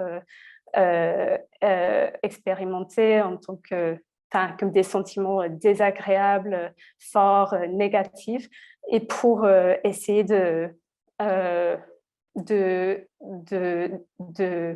d'explorer la possibilité de la productivité de ces sentiments, et l'idée de habiter ces sentiments et les utiliser pour justement créer une vision plus critique, plus autoréflexive sur notre positionnement dans ces structures. Je remets mon micro. Merci beaucoup. Sarah, je profite que tu aies la parole, en fait, si le Ram y autorise, pour rebondir. En fait, on a une question dans le chat qui t'est directement adressée. Je la fais en français pour le public. Est-ce que tu pourrais élaborer un peu davantage sur les contradictions entre l'opposition, alors race, ethnicité? C'est une question qui a été adressée par Fazires, qui voudrait que tu reviennes un petit peu sur ton emploi des deux termes et les raisons pour lesquelles tu penses qu'il y a des contradictions dans l'opposition qu'on peut faire habituellement. Oui, bien sûr. Oui, j'ai mentionné que c'était problématique de faire l'opposition entre ces termes parce que, pour plusieurs raisons. D'abord, quand on voit l'histoire de la négociation du terme de la race au sein de la génétique des populations, par exemple, à partir des années 40, plus ou moins, on commence à voir qu'il y a des anthropologues, notamment Ashley Montagu, qui était très protagonique dans ces débats, qui proposait qu'on pourrait commencer à utiliser la catégorie ethnicité au lieu de la race, puisque la race était déjà trop, comment dire, trop polluée. Il y avait trop de malentendus autour de ce concept. Donc, l'ethnicité est proposée d'abord comme un terme plus politiquement correct, on pourrait dire, mais qui remplace à peu près le concept biologique de la race.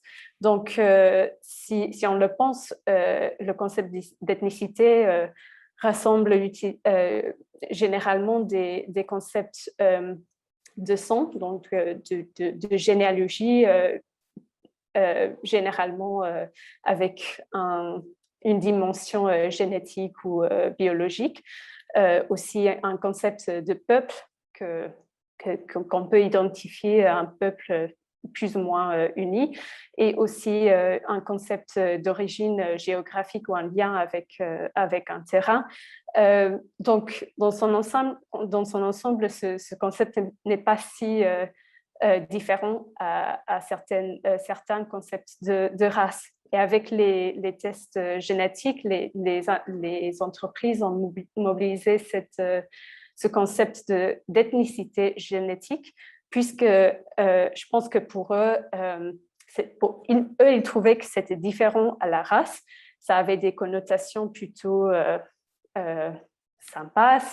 On pense à quelque chose de culturel, donc la dimension biologique de sang et tout ça est plutôt latente. J'ai même entendu, quand j'étais au Brésil, que un de mes participants de recherche m'a dit j'utilise pas le terme race, j'utilise ethnicité parce que c'est validé par l'ONU. Donc, il y a vraiment cette idée d'une légitimité autour de ce concept, même si ça remplace un autre concept qui désignait comme mauvais.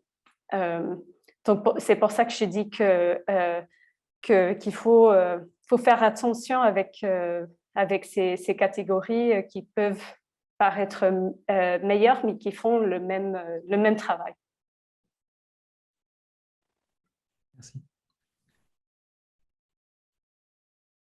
Est-ce que vous voulez rebondir? Est-ce qu'on peut passer à une autre série de questions? Moi, je voulais... Si à moins que vous ayez quelque chose à dire, encore une fois, vous levez la main, vous intervenez. Je voulais revenir aussi sur quelque chose qu'on entend assez régulièrement. Alors, peut-être moins en Grande-Bretagne, mais en tout cas en France, quand on travaille sur des questions raciales, il y aurait cette idée en sociologie que quand on travaille sur des questions raciales, on oublie que les vraies questions, c'est les questions sociales. Et ça fait, alors, je prêche pour ma paroisse, mais ça fait des années qu'on essaye de dire qu'il n'y a pas d'opposition, mais c'est quand même quelque chose qui ressurgit très régulièrement. Comme on est dans une table ronde d'actualité de la sociologie, je suggère qu'on revienne un petit peu là-dessus, parce que je pense que c'est une question importante, qui en fait ne peut pas être résolue rapidement, mais qui mérite encore une fois d'être débattue, ne serait-ce que pour clarifier un peu les propositions, les suggestions de chacun, et préciser ce qu'on entend par là. Alors, je vais le faire en fait à partir de mon terrain d'abord en 1 minute, et puis vous verrez, j'essaierai de montrer comment ça peut se jouer, puis après je propose de faire circuler la parole. Donc je vous ai dit, je travaillais sur des survivalistes, et on pourrait dire effectivement de travailler sur la blanchité des survivalistes dit déjà énormément de choses en termes de classe. Pourquoi? Puisque la représentation qu'on peut avoir du survivaliste, ou en tout cas, alors, un peu de l'électeur trumpiste, hein, parce que tous les survivalistes ne sont pas trumpistes, mais enfin si, tous les trumpistes ne sont pas survivalistes, mais tous les survivalistes sont trumpistes, dans le bon sens. C'est plutôt effectivement des relégués, on les représente un peu comme ça, les exclus un peu du rêve américain, ceux qui, des blancs un peu plutôt issus du milieu ruraux, déclassés, etc., etc. Alors, encore une fois, il faudrait l'affiner un peu avec davantage d'ethnographie, mais les premiers travaux, les enquêtes que je peux conduire, c'est faux. Ce n'est pas le cas. Il y a une grande diversité sociale. Parmi ces groupes-là, vous avez effectivement des preppers ou des survivalistes ou des trumpistes issus des milieux ruraux, pauvres, pour qui la fin du mois est difficile, les assurances médicales sont impossibles, etc., etc. Mais vous avez aussi une bourgeoisie blanche importante, plutôt issue des suburbs américaines, qui ont 2, 3, 4 voitures, qui viennent acheter les produits dans les conventions, qui ont suffisamment d'argent pour avoir un grand garage où ils ont 10 rifles et 15 bazookas qui attendent le moment de la révolution, etc., etc., etc. Donc en fait, vous n'avez pas une superposition entre blanchité et classe, mais vous avez quelque chose qui fonctionne ensemble. C'est-à-dire que vous avez effectivement une certaine représentation partagée qui unit ces groupes-là autour de ce que doit être, d'après eux, hein, c'est toujours du d'après eux, la blanchité, la vraie Amérique, etc. Mais vous avez aussi des divisions et des hiérarchies qui, dans le cadre de la préparation ou de l'anticipation, les rivalités, les antagonismes qu'elles peuvent susciter sont mis entre parenthèses le temps de la préparation, mais à n'en pas douter, ressurgissent dans d'autres configurations, dans d'autres moments, autour d'autres débats, autour d'autres thématiques. C'est simplement des formes d'ajustement qui, en situation, etc., créent des alliances ou des mésalliances, reconfigurent des oppositions, polarisent ou pas, etc. Donc, blanchité, enfin, pour dire, enjeux de ratio et questions sociales ne sont pas opposés. Ce n'est pas l'une par rapport à l'autre. L'autre n'explique jamais l'une entièrement. Il faut, c'est ce que je suggère régulièrement, essayer de les penser ensemble constamment, y compris lorsqu'elles s'expriment toujours sur le terrain, même lorsqu'elles ne sont pas dites, même lorsqu'elles ne sont pas pensées, même lorsqu'elles ne sont pas nécessairement verbalisées, exprimées. Et donc, il n'y a pas d'opposition. Et on peut tout à fait travailler sur l'un et sur l'autre, travailler sur l'un ou sur l'autre, et ça n'épuise pas le sujet. Et il y a un enjeu, je crois, à ne surtout pas rabattre les questions raciales à simplement une expression de la question sociale, parce que ce n'est pas le cas, en tout cas, ce n'est pas le cas sur les terrains. Et je ne sais pas ce que vous en pensez, mes chers collègues, mais je pense qu'on est assez régulièrement confrontés à ces formes de justification qui sont en fait un peu problématiques. Et je ne sais pas, qu'est-ce que vous en pensez ? Je partage complètement ce que tu veux dire, mais c'est vrai que quand on est vraiment dedans, c'est pour moi un débat qui est presque absurde, parce que d'une part, pour moi, la question raciale, c'est une question sociale, et qu'à partir du moment où on comprend l'articulation de la race, de la classe, à partir du moment où on a mis à un moment donné des lunettes qui sont des lunettes intersectionnelles, en fait, et qu'on prend le terme pas juste de façon un peu incantatoire, mais qu'on le prend au sérieux, nécessairement tout, enfin, on voit, en tout cas, on regarde et on cherche toujours cette articulation-là. Et c'est vrai que c'est parfois difficile à expliquer, mais précisément quand on s'intéresse comment dire, à donner un petit peu de l'épaisseur à des personnes qui sont généralement écrasées par le processus d'assignation raciale, nécessairement, on voit comme ça tout un tas de choses. Et je pense que le fait de travailler sur, de connaître et de travailler des sociétés dans lesquelles à la fois les labels, les identifications raciales, elles sont très explicites, comme c'est le cas aux Antilles, où la majorité de la population, elle va être identifiée comme n'étant pas blanche, et où des enjeux de classe se posent de manière, comme partout, sans se superposer, en se superposant de moins en moins à des enjeux d'identification raciale. Enfin, je pense que c'est là encore, je pense qu'il faut faire démarrer toutes les recherches des Antilles, comme ça, on aurait tous les problèmes. Voilà, c'est juste une petite boutade, mais simplement pour dire qu'effectivement, si on décale un petit peu les choses, de fait, on voit nécessairement cette articulation importante, et qu'il faut justement y prêter attention. Il faut justement y prêter attention, et c'est aussi tout le travail qu'on peut faire sur mais qu'est-ce que ça veut dire, pour qui, dans quel contexte, les identités collectives, les identités raciales, les catégorisations, dans le contexte français comme dans le contexte américain, états-unien, c'est particulièrement important. Donc oui, non, je partage complètement ta manière de voir, mais c'est effectivement quelque chose qui est très souvent opposé, mais finalement, je pense par gens qui ne prennent pas très au sérieux, au sens de vraiment comprendre, lire les travaux qui se font sur ces questions-là, et que c'est finalement quasiment une opposition, comment dire, qui relève de, nous avons perdu Charles Mills hier, mais on est vraiment dans quelque chose qui relève de l'ignorance et de l'épistémologie de l'ignorance. Enfin, je pense que c'est vraiment que son analyse, pour le coup, elle est... alors, ce n'était pas un sociologue, mais pour le coup, c'est une analyse qui nous aide beaucoup, nous, sociologues aussi, à penser, à répondre à ce genre de choses-là.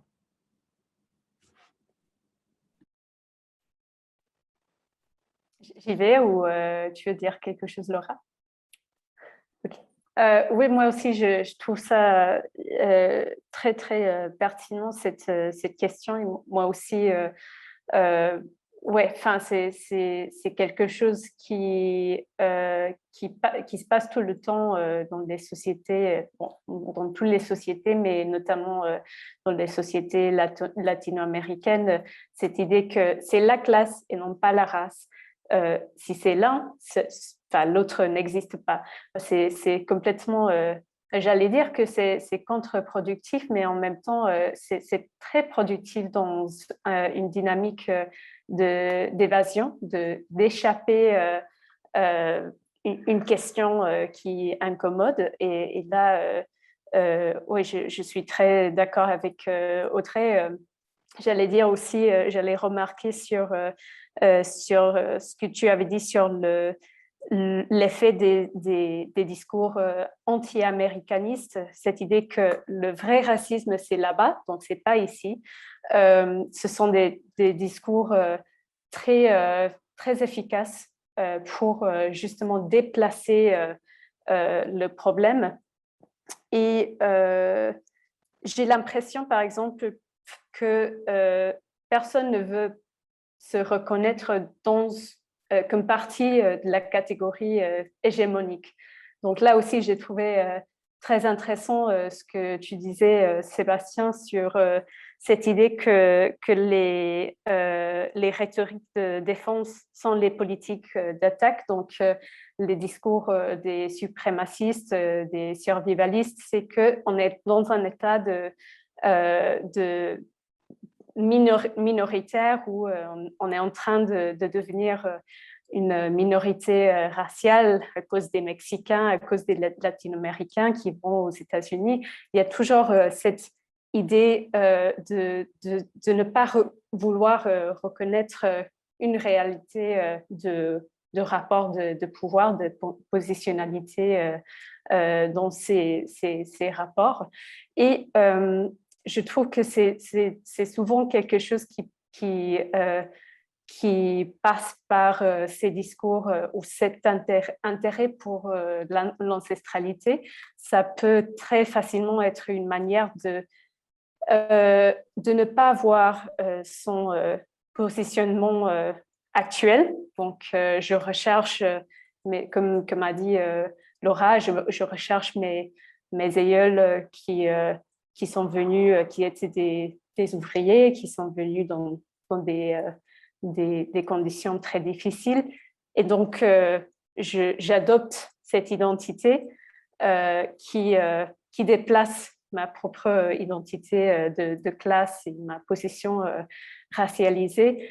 Et c'est quelque chose qui est à la fois subtil parce que dans mes recherches, je ne veux pas dire que tout le monde qui recherche son ancestralité est dans ce jeu d'échapper des réalités présentes. Ce n'est pas du tout le cas. Et dans mes recherches, j'ai travaillé par exemple avec des généalogistes afro-américains qui utilisent ces recherches, non pas pour revendiquer forcément une identité ethnique perdue, mais pour essayer de comprendre ce qui se passait dans les sociétés esclavagistes. Donc, c'est pour reconstruire des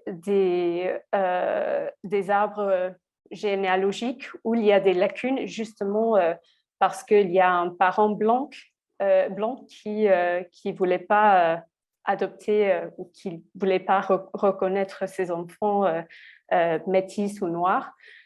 Donc, il y a aussi quelque chose de très intéressant là d'essayer de refuter ces épistémologies de l'ignorance qui sont créées justement par les idéologies raciales comme ce fameux concept de la ligne de couleur. Donc, ce n'est pas pour dire que ces recherches ne peuvent pas être intéressantes, ils ne peuvent pas susciter des discussions et des compréhensions sur les processus de construction des sociétés racistes et racialisées. Mais les personnes qui font ce genre de recherche ont souvent une idée très critique. Ils font une séparation entre le passé et le présent. Enfin, ils veulent comprendre les effets du passé sur le présent, mais ils comprennent qu'ils ne sont pas ses aïeux. Donc, je pense que ça, c'est aussi quelque chose qui est très important de ne pas laisser que ces catégories comment dire, que se collapsent comme ça.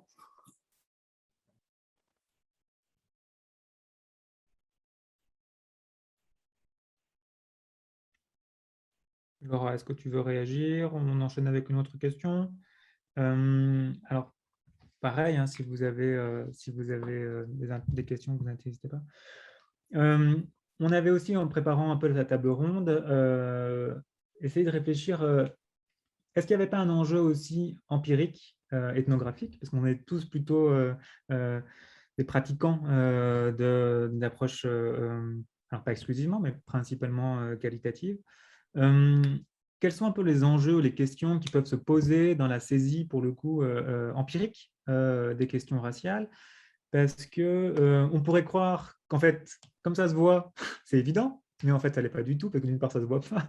C'est pas quelque chose qui serait toujours là, enfin, toujours là, mais en tout cas, saisissable simplement par le regard investi. Mais comment est-ce qu'on fait concrètement pour le saisir? Alors, c'est à la fois un enjeu, on va dire, nous, en tant que professionnels, ou en tout cas titulaires, mais ça l'est aussi souvent, je trouve, pour des étudiants, en fait, parce que combien de fois on a des jeunes chercheurs, alors soit en master, soit en première année de thèse, qui disent « moi, je ne traite pas les questions raciales parce qu'elles ne sont pas sur mon terrain, il y a que des blancs, ou il y a à l'inverse. Alors, quand il n'y a que des non-blancs, souvent, il y a une sensibilité qui est un petit peu différente, une conscience qui fait que la question est posée, mais souvent, on entend dire « mais non, ce n'est pas une question qui se pose sur mon terrain ». Donc, pour moi, c'est assez révélateur. Ça veut dire qu'il n'y a pas d'évidence dans la saisie empirique de ces enjeux-là.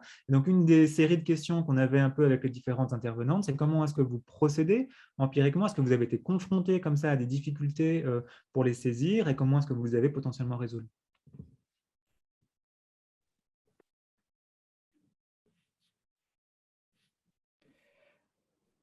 Bah, je vais commencer.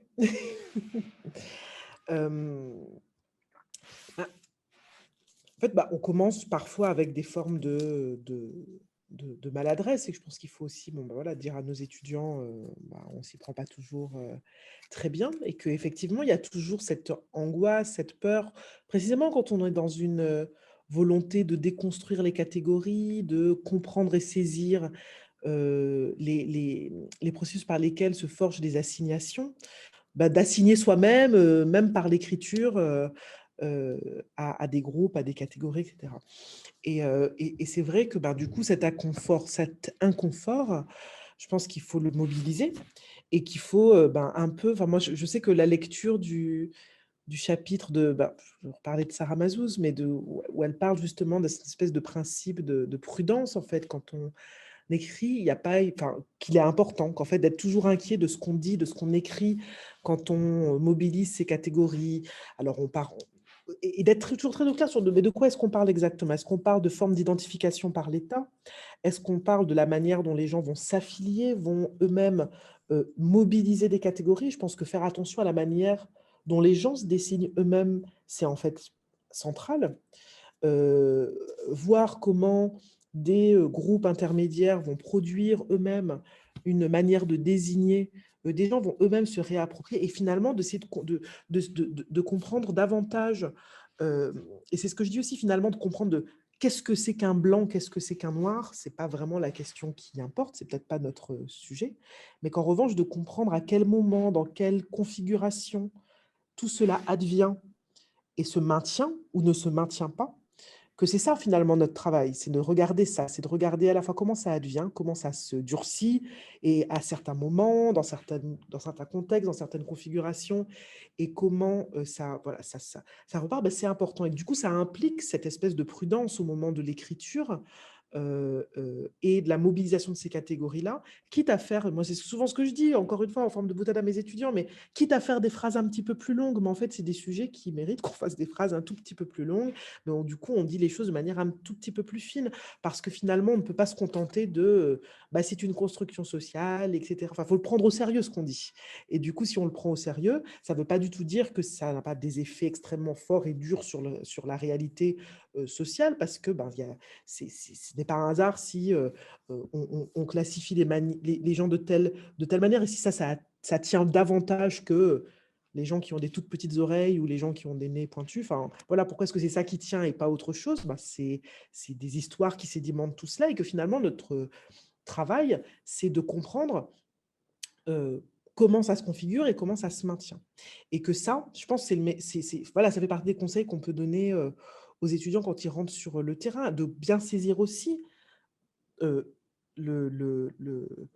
la manière dont on est soit perçu, en particulier quand on fait voilà, des travail qualitatif, la manière dont on est vu, quand on est perçu, en plus comme, enfin, voilà, y compris quand on se dit, bon, bah, je ressemble aux gens que je suis en train d'étudier, mais en même temps, si on s'annonce comme doctorant, comme chercheur, enfin, c'est aussi, enfin, voilà, on est aussi dans une position qui est en fait assez peu commune si on regarde l'ensemble de la population française. Donc, du coup, il y a aussi cet effet-là. On est aussi quelqu'un qui est un peu un intello qui vient là, mais qui en même temps s'intéresse à ces questions-là, donc qui forcément doit avoir une forme de connexion à tout cela. Enfin, voilà. Et tout cela, je pense que c'est ce principe de prudence et de définir concrètement quel processus on est en train de regarder, ce qu'on est en train de faire à ce moment-là. Si on regarde quelque chose par le haut ou par le bas, bah, cette prudence-là, elle est ce qui permet de s'en sortir sur ces questions. Tu te rappelles de la référence du chapitre de Sarah? C'était dans Politique de l'enquête, hein, c'est ça? Oui, c'était dans Politique de l'enquête. C'est 2010, je crois, mais je ne suis pas sûre. Un livre d'Alban Bensa, dirigé par Alban Bensa et Didier Oui, c'est Fassin. ça. Donc, c'est dans Le Politique chapitre de de l'enquête. Sarah Mazous. C'est des choses qu'on retrouve après dans son livre, mais je trouve que là, pour le coup, c'était formulé d'une manière qui, alors même qu'on est un peu toujours sur ses gardes, et ben, permettait de se dire, bon, bah, c'est normal d'être sur ses gardes. On se détend sur le fait d'être toujours sur ses gardes. Et que c'est voilà, c'est un chapitre qui est vraiment, que je trouve vraiment intéressant et important.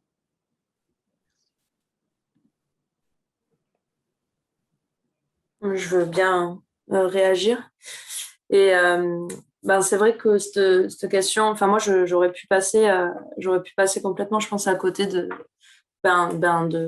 ces questions-là sur mon terrain, puisque je m'étais concentrée sur le fait que voilà, je faisais une anthropologie de la mémoire et j'observais comment est-ce que on produit de la connaissance sur un passé plus ou moins lointain. Et voilà, au départ, j'étais dans cette perspective-là. Et puis, en fait, évidemment, je me suis rendu compte que c'était pas anodin de se dire descendant de Français en Argentine et en Uruguay, et que ça faisait en fait le jeu de se distinguer déjà entre les différents migrants européens, parce que être français, ça apporte plus de prestige que d'être descendant d'Espagnols, qui sont supposés être plus bruts, et les Français plus civilisés. Enfin voilà, il y a tous ces jeux-là assez essentialisants sur les origines.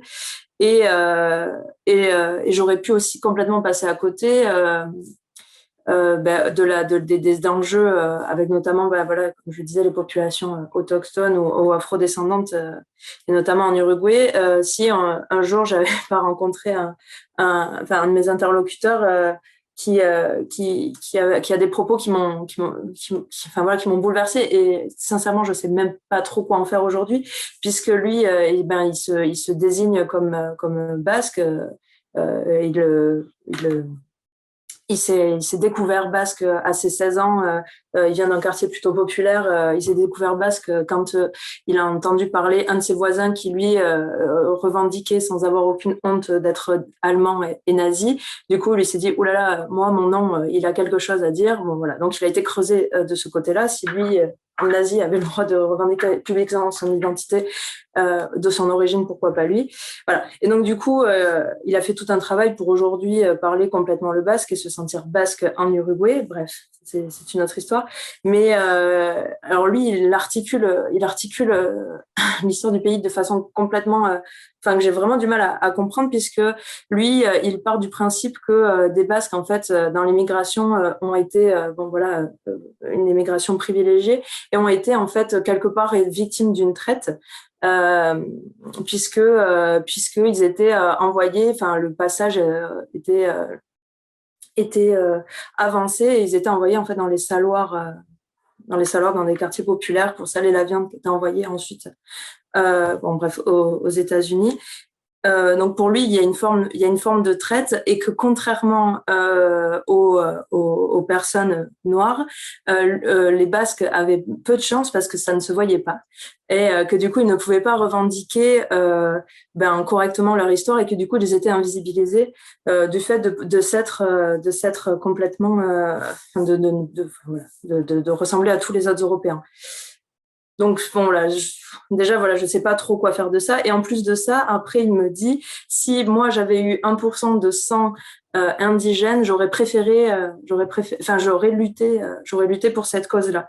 Et donc, du coup, ça revient à toute cette question aussi des représentations. Pourquoi est-ce que le sang, alors que, bon, voilà, offre la légitimité nécessaire pour lutter pour une cause.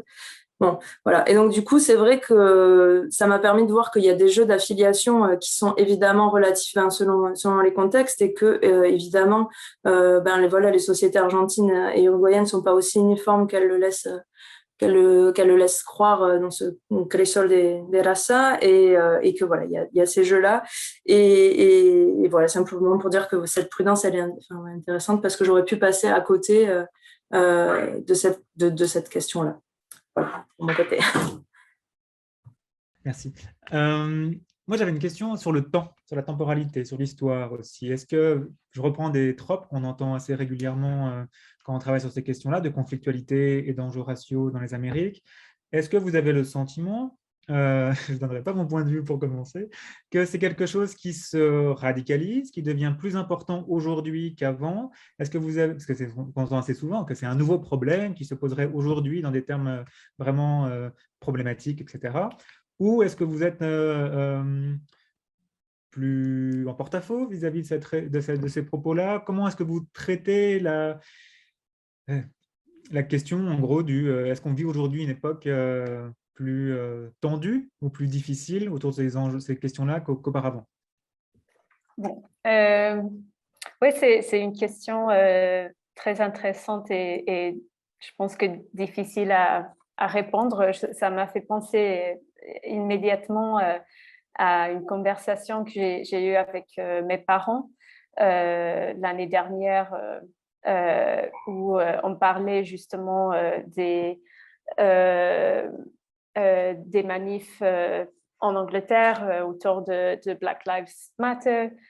Et mes parents sont blancs, anglais, et eux, ils avaient l'impression que le thème du racisme et des affaires raciales était en train de s'améliorer. Donc, ils ne comprenaient pas forcément le moment, enfin, où ils avaient du mal à penser en ce moment comme un moment qui est pire qu'il y a 30 ou 40 ans. Ils disaient au contraire, avec le thème du genre, par exemple, on voit que les choses vont de pire en pire. Donc là, je pense que c'est vraiment une question de positionnement. C'est aussi c'est des personnes qui n'ont pas forcément dû s'inquiéter pour leur propre position raciale dans leur société, qui ne suivent pas forcément ces questions. Et je trouve que ça peut être l'attitude de beaucoup de personnes ici en Royaume-Uni, par exemple, qu'il y a beaucoup de bruit, beaucoup d'actions aujourd'hui, alors que les choses ne sont pas pires. C'est pas, je ne sais pas si c'est productif de penser dans ces termes, si c'est pire ou meilleur maintenant ou avant, puisque moi, ma possibilité de comprendre ce qui se passait il y a 40 ans est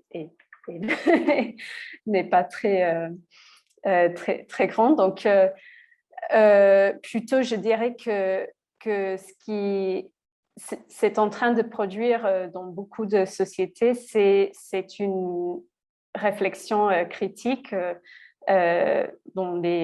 surtout dans les générations plus jeunes, une possibilité de réflexionner sur nos propres privilèges et de s'adresser à ces angles morts. Je ne sais pas si ça marche en français comme en anglais, blind spots, qui sont créés par notre propre positionnalité de classe, de race, de genre, etc. Donc personnellement, je trouve que d'un côté, ce bruit, c'est bien. Ça veut dire qu'il y a des prises de conscience. En même temps, il y aura bien sûr aussi des réponses, des réactions. On est déjà en train de voir ça. Et il y a une autre question qui est justement, est-ce suffisant de prendre conscience de ces problèmes? Est-ce que ça mène à l'action, au changement? J'en suis pas sûre.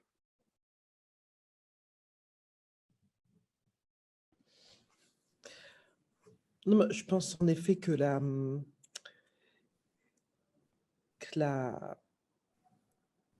question de la positionnalité, elle est importante et que voilà, le fait que de plus en plus de gens s'intéressent à ces questions, notamment des personnes, enfin voilà, des personnes dites racisées, mais ce n'est pas le seul facteur, mais ça fait partie de ces facteurs. Et puis le fait qu'on ait de plus en plus de travaux qui existent, c'est important pour saisir, notamment en fréquentant les travaux historiens sur ces questions, de comprendre, de relativiser un certain nombre de nouveautés actuelles, de voir à quel point certains enjeux étaient déjà présents dans les vies de personnes qui n'étaient pas très vocales dans le passé, qui ne pouvaient pas l'être, ou qui, simplement, moi j'étais... Voilà, il y a tous ces travaux qui ont montré que des gens vivant des situations tout à fait, comment dire, comparables, enfin en tout cas très proches dans des pays différents, vont être plus ou moins en mesure de l'articuler comme des formes de racisme, comme de monter en généralité, et de politiser en fait des expériences individuelles. Il y avait une très jolie thèse il y a quelques temps en sciences politiques de Élodie Druès sur ça, précisément, sur ces jeunes Français originaires d'Afrique subsaharienne qui racontent les mêmes histoires en France et en Grande-Bretagne. Et puis en France, c'est ah mais les gens sont trop bêtes. Et puis en Grande-Bretagne, c'est du racisme dans l'école, c'est du racisme sur le marché de l'emploi, etc. Et que peut-être qu'une des différences, c'est que la politisation autour d'un certain nombre de questions, elle s'étend. Non pas qu'elle était inexistante avant, et il suffit pour le coup de regarder ce que je parlais tout à l'heure de ces fameuses années 30, de ces revues du monde noir, de ces velléités de créer des ligues nègres. À l'époque, c'était des termes qui étaient mobilisés, on avait conscience d'un certain nombre de choses, mais là j'ai l'impression que ce qui se passe vraiment là depuis quelques années, c'est pas tant un changement de la situation objective, mais c'est en revanche la perception de celle-ci par un plus grand nombre de ce qui est acceptable et de ce qui ne l'est pas. Et de travaux, très clairement, en France, dans la recherche, les travaux n'étaient pas inexistants il y a 15 ou 20 ans, mais ils étaient moindres. Et du coup, on allait beaucoup plus volontiers regarder ce qui se passait, alors un peu étrangement plus aux États-Unis qu'en Grande-Bretagne, ce qui peut être aussi un peu étonnant qu'on aille regarder, voilà, dans ce pays qu'on adore détester, pour trouver à la fois de la littérature et puis des travaux, et ce qui fait concrètement que voilà, il y a plein de gens comme moi qui ont travaillé sur les États-Unis pour pouvoir travailler sur la France, hein, en utilisant les États-Unis comme proxy, puis en ignorant finalement un pays qui est quand même aussi où il s'est passé un certain nombre de choses avec des populations notamment. Enfin, moi, je pense sur le prisme de population caribéenne, mais où il y a eu des mobilisations, des manifestations, des avancées législatives, etc. Donc voilà, moi je pense que, un détour par l'histoire permet et du coup voilà, je plaide pas mal pour des articulations de travaux en histoire et en sociologie pour pouvoir justement nuancer très fortement l'idée que il y a forcément des choses qui sont nouvelles, hein, mais que pouvoir inscrire ce qui se passe aujourd'hui dans des tendances qui sont bien plus anciennes et bien plus longues. Moi, je suis toujours assez marquée par le fait de lire, de voir par exemple des articles. Alors, il y a de plus en plus d'articles en ligne, de podcasts, de choses sur des questions, des enjeux qui, j'ai le sentiment, faisaient partie des discussions assez communes et ordinaires autour de moi lorsque j'étais enfant. Mais j'étais enfant en Martinique, dans une famille où la plupart des gens, pas tous, mais la plupart des gens étaient noirs. Donc, ça explique aussi cela. Mais donc voilà.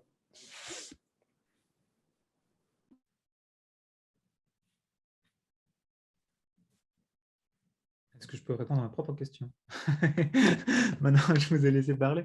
Oui, parce que je suis d'accord, mais c'est juste pour abonder. C'est-à-dire, il y a, pareil, une manière d'expliquer, en fait, je crois, c'est de revenir à ses propres objets. C'est ce que vous faites, et je vais faire un peu la même chose. C'est-à-dire, c'est aussi qui dit en fait qu'aujourd'hui on vit dans une époque qui est plus tendue, etc., etc. Et dans mon cas, effectivement, ce sont plutôt encore une fois, ces blancs qui s'arment ou qui se préparent, etc. Mais plus généralement, enfin, sortir un peu de la particularisme des survivalistes, mais en gros, la frange, on va dire, blanche, conservatrice, républicaine slash trumpiste aux États-Unis, vous allumez ne serait-ce que 5 minutes Fox News et vous avez constamment cette histoire qui revient, c'est-à-dire de Culture Wars, on est aujourd'hui dans un moment très différent, etc., etc. Et cette idée qu'on a perdu quelque chose et on a perdu du vivre ensemble. Auparavant, quand on ne parlait pas de ces questions-là, eh bien, on ne produisait pas du conflit, que c'est justement d'en parler qui crée des antagonismes, qui rigidifie les positions, qui fait que on s'affilie dorénavant à des sortes d'identités préconstruites qui sont des identités agressives, etc., etc., etc. Alors, d'une part, c'est passé sous silence, en tout cas dans le cas des États-Unis, 400 ans d'histoire de violence, alors que ce soit vis-à-vis des populations noires, mais aussi des populations natives, ou que ce soit entre migrants, etc. On va dire les questions de conflictualité sont constitutives, pour le coup, des États-Unis. Mais c'est aussi en fait une arme, cette rhétorique. C'est-à-dire c'est une arme, encore une fois, pour justifier des positions. C'est-à-dire de dire qu'on a perdu quelque chose, ça justifie, ça autorise, en tout cas, donc, non seulement de regretter un passé mythifié, mais ça à la limite, soit, mais surtout des contre-politiques qui viseraient, encore une fois, à dénier des droits ou aller à l'encontre ou de refuser. C'est-à-dire, encore une fois, c'est une rhétorique qui sert quelque chose et qui sert des intérêts, hein, en l'occurrence. Donc, mais en fait, on se retrouve, c'est-à-dire, je trouve que c'est typiquement le genre de discours qu'il faut justement prendre pour objet parce qu'elles éclairent les conceptions en fait des locuteurs. Quant à la race, quant au conflit, quant au passé qui se représente, quant au futur qu'ils espèrent voir advenir, etc. Et d'ailleurs, il y a un projet, en fait, derrière ce regret potentiellement de ce qu'était un pays pacifié, qui en fait, est à la fois extrêmement fréquent. Enfin, là, on parle des États-Unis, mais on allumerait la télévision sur la France, c'est pas la même chose, mais il y a des lignes similaires. J'imagine dans d'autres pays des Amériques. Et effectivement, de prendre ce rapport à l'histoire, ce rapport utilitariste à l'histoire comme étant un objet d'enquête sociologique, me semble également, là s'il n'y aura pas de débat, une nécessité. Est-ce que vous voulez aborder encore un autre point? Il nous reste 4 ou 5 minutes. Est-ce que vous voulez revenir sur des sujets qu'on a abordés? Encore une fois, je me tourne vers le public. Est-ce qu'il y a et les intervenantes aussi, bien sûr. Est-ce qu'il y a des points que vous voulez aborder? C'était une tentative inutile, apparemment. Bon. Écoutez, si on a fait un peu le tour, enfin le tour, on n'a pas fait le tour de ces questions-là, bien sûr, mais en tout cas, si on a abordé les points qu'on avait un peu envie de discuter ensemble, tant mieux. On espère que, en tout cas, le public y a trouvé de l'intérêt. Laura a fait le propos introductif, je vais faire le propos conclusif, mais c'est pareil, il sera très bref. Ce sera d'abord des remerciements.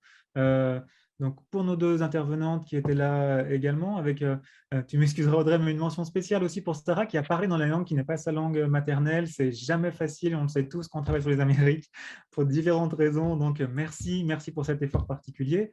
Et puis, encore une fois, une pensée pour Alfonsina Faya-Robles, qui était vraiment désolée de ne pas pouvoir être avec nous aujourd'hui, mais qui a eu un accident et un problème qui l'empêche d'être là. Et on espère que les débats qu'on a eus entre nous, on aura l'occasion de les avoir à d'autres occasions avec elle. Merci également au public d'avoir assisté à cet événement. Et puis, Laura et moi, on remercie encore une fois le Congrès aussi de l'Institut des Amériques pour nous avoir permis d'avoir ce temps d'échange, dont personnellement je suis très content, très heureux, et merci. Et j'espère qu'on aura, en tout cas dans les livres blancs, quand on fera un peu un résumé et un propos autour des échanges qu'on a eu aujourd'hui. J'espère que vous retrouverez un peu les points principaux qu'on a essayé d'aborder et la compréhension de ce qu'on a essayé d'échanger aujourd'hui. Encore une fois, merci à toutes et à tous et merci à l'organisation du congrès. Merci à vous pour Merci. l'organisation du panel. Merci.